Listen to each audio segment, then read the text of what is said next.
अस्सलामुअलैकुम दोस्तों, मैं हूं आपकी शेफ ज़रीन फातिमा। आज मैं आपके लिए बनाने जा रही हूं वाइट कौरमा। तो चलिए फिर शुरू करते हैं आज की रेसिपी शुरू करने से पहले आप लोगों से बहुत ज़्यादा रिक्वेस्ट है, अगर आपने अभी तक हमारे चैनल ज़रीन फातिमा को सब्सक्राइब नहीं किया तो प्लीज़ नीचे दिए गए लाल बटन को दबा के सब्सक्राइब कर दीजिए और साथ ही बेल का बटन भी दबा दीजिए ताकि मेरी तमाम आने वाली वीडियोज़ आपको फौरी मिल सके। तो चलिए फिर शुरू करते हैं आज की रेसिपी। देखते हैं वाइट कौरमा बनाने के लिए हमें किन किन चीज़ों की ज़रूरत पड़ेगी। बिस्मिल्लाहिर्रहमानिर्रहीम। वाइट कौरमा बनाने के लिए हमें जिन चीज़ों की ज़रूरत पड़ेगी वो ये हैं। 1 किलो हमने बीफ का गोश्त लिया है। अगर आप चाहें तो मटन या चिकन में भी इसको बना सकते हैं, या हमने हड्डियों के साथ बीफ का गोश्त लिया है। 1 कप कुकिंग ऑयल लिया है। 2 दरमियाने साइज़ की प्याज ली थी जिन्हें हमने इस तरीके से कट कर लिया है। 1 टेबल स्पून नमक लिया है। 2 टेबलस्पून हरी मिर्च का पेस्ट लिया है। 8 से 10 हरी मिर्चें ली थी जिनका हमने पेस्ट बना लिया। 1 टेबलस्पून व्हाइट मिर्च पाउडर लिया है। 1 कप दही है। 1 टेबलस्पून साबुत धनिया है जिसे हमने थोड़ा सा दरदरा सा कूट लिया है। 1 टेबलस्पून जीरा पाउडर है। 1 टेबलस्पून व्हाइट मिर्च powder. Half cup milk cream है। 2 टेबलस्पून अदरक लहसुन का पेस्ट है। 15 से 16 काजू लिए हैं और 10 से 12 बादाम लिए हैं। सबसे पहले 1 कप हम पानी डाल लेंगे। अब इसके अंदर हम ये प्याज डाल लेते हैं और साथ ही इसमें काजू और बादाम भी डाल लेंगे। इस वक्त ये जो बादाम नजर आ रहे हैं ये छिलके हैं इसमें, जब ये हम इसको बॉईल करेंगे तो इसके छिलके खुद ही उतर जाएंगे। अब हम इनको बॉईल होने के लिए रख देते हैं तकरीबन 5 मिनट के लिए। अभी देखिए 5 मिनट हो चुके हैं और इन बादाम का हम छिलका भी निकाल लेते हैं। अब हम इसको ब्लेंडर में डालकर पीस लेंगे और इसका एक अच्छा सा पेस्ट बना लेंगे।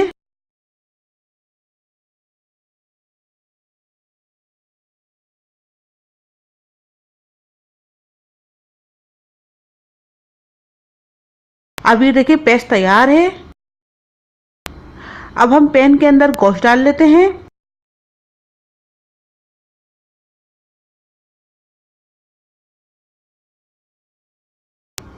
और अब ये जो हमने पेस्ट बनाया था वो इसमें शामिल कर लेंगे। अब हम अदरक लहसुन का पेस्ट डाल लेते हैं और साथ ही हरी मिर्च का पेस्ट भी डाल लेंगे और साथ ही इसमें हम नमक और व्हाइट मिर्च भी ऐड कर लेंगे। और अब हम दही भी डाल लेते हैं। अब हम इसके अंदर ऑयल भी ऐड कर लेते हैं। अब हम इन सबको अच्छे से मिक्स कर लेंगे।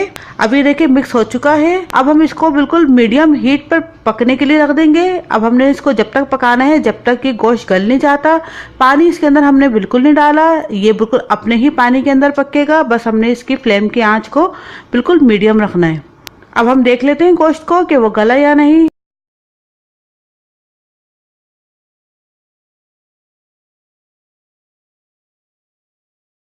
अब ये देखिए गोश्त अच्छे से गल चुका है। अब हम इसकी थोड़ी सी भुनाई करेंगे तकरीबन 2 से 3 मिनट।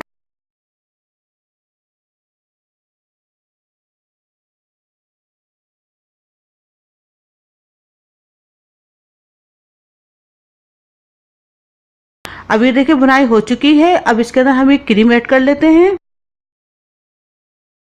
अब क्रीम ऐड करने के बाद इसको हम मिक्स करेंगे तकरीबन 1 से 1.5 मिनट।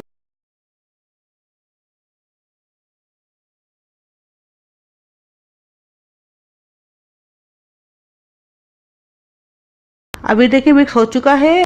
अब इसके अंदर हम व्हाइट मिर्च पाउडर, साबुत कुटा हुआ धनिया और जीरा पाउडर ऐड कर लेते हैं। अब इसको भी हम अच्छे से मिक्स कर लेंगे।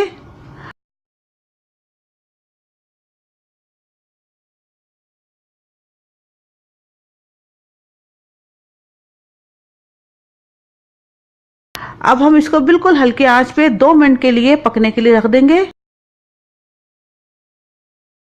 अभी देखिए 2 मिनट हो चुके हैं और ये हमारा मज़ेदार सा वाइट कौरमा तैयार है। तो दोस्तों उम्मीद है आपको मेरी आज की रेसिपी ज़रूर पसंद आई होगी। अगर पसंद आए तो मेरी रेसिपीज़ को प्लीज़ लाइक कीजिए, अपने दोस्तों के साथ शेयर कीजिए और सब्सक्राइब करना बिल्कुल भी मत भूलिए। और साथ ही बेल का बटन है वो भी दबा दीजिए ताकि मेरी तमाम आने वाली वीडियोस आपको फौरी मिल सके। और बहुत बहुत दुआओं में याद रखिएगा। अपनी शेफ ज़रीन फातिमा को इजाज़त दीजिए। अल्लाह हाफिज़। अगर आपने अभी तक हमारे YouTube चैनल को सब्सक्राइब नहीं किया तो इस बटन को क्लिक करके सब्सक्राइब कर दीजिए।